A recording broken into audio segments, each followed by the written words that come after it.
Everyone, we're doing exercise 5.33, and I'm afraid it has been a while since I've shown you guys the textbook that we're actually using.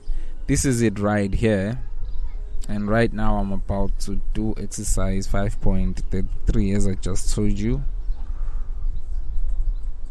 We've done all of this, and right now we're doing this one here, the one with 2 asterisks. Okay, this is it. You can pause it yourself and then afterwards continue. Okay, we're basically displaying numbers, perfect numbers between 1 and 10,000. Luckily, we were told that there are only 4 of them. Okay, and furthermore to that, we are told the first 2, which is 6 and 28. So basically, our task, unlike our previous solution, we had a loop that started from 6 and kept checking each and every number all the way up to 10,000. It kept checking whether that number is perfect number, which is considered as an inefficient solution, right? Because we're not taking advantage of the fact that we are told the first 2. And furthermore to that, the program did not stop immediately it find the 4th one, so it kept continuing even though it's supposed to stop. Okay, so what I did here is, as opposed to recording this video, I thought why shouldn't I just code this? Because there are only a few lines of code. Why don't I just code it and then explain it as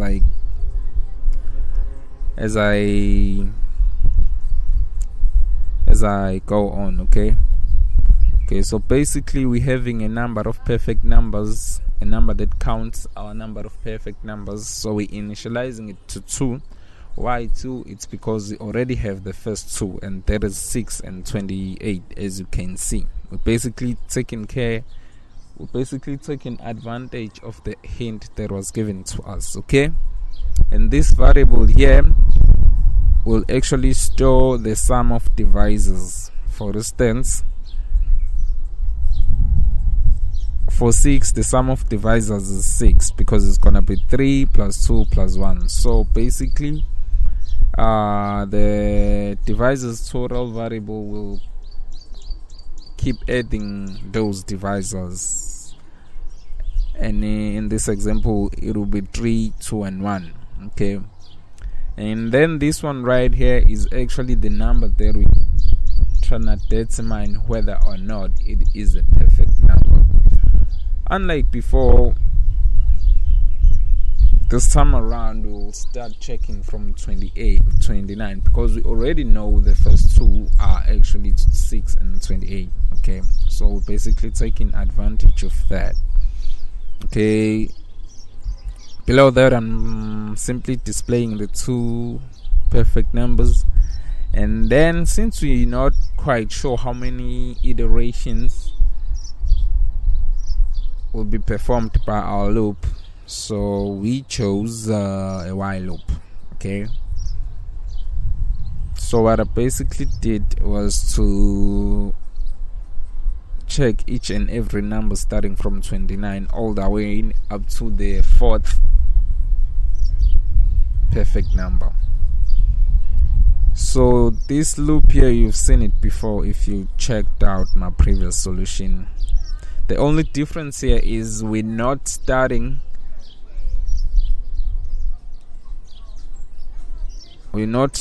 from the half of the given number going downwards. We're going the other way around, and that is to start from I'm great.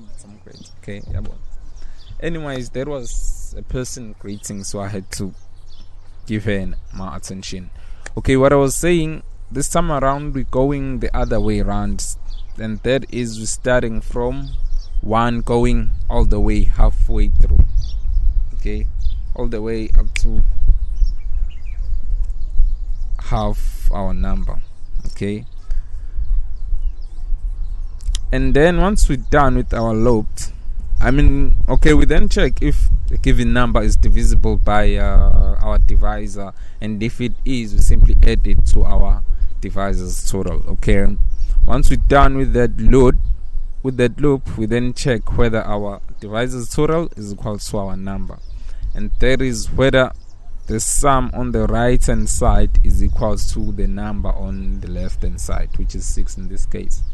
If that is the case, then we know we have a perfect number, unlike before, because what we did before is we only displayed that number. This time around we want to display that number and update our number of perfect squares, because that will help us stop. It will help us not go all the way up to the last number, which is 10,000, okay. We then check if our number of perfect numbers is equal to 4, and if that is the case, we break our loop. We're done. Again, this solution is more efficient compared to what we had before. And in case you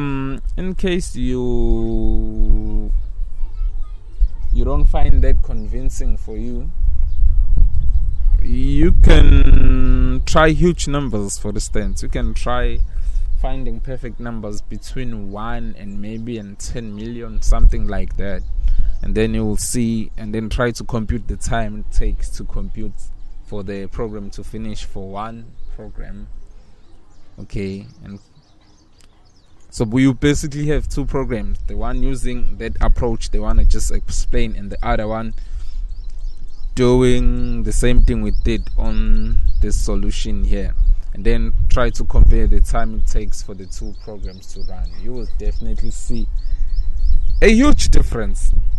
Enough words, folks. I'm gone now. Cheers.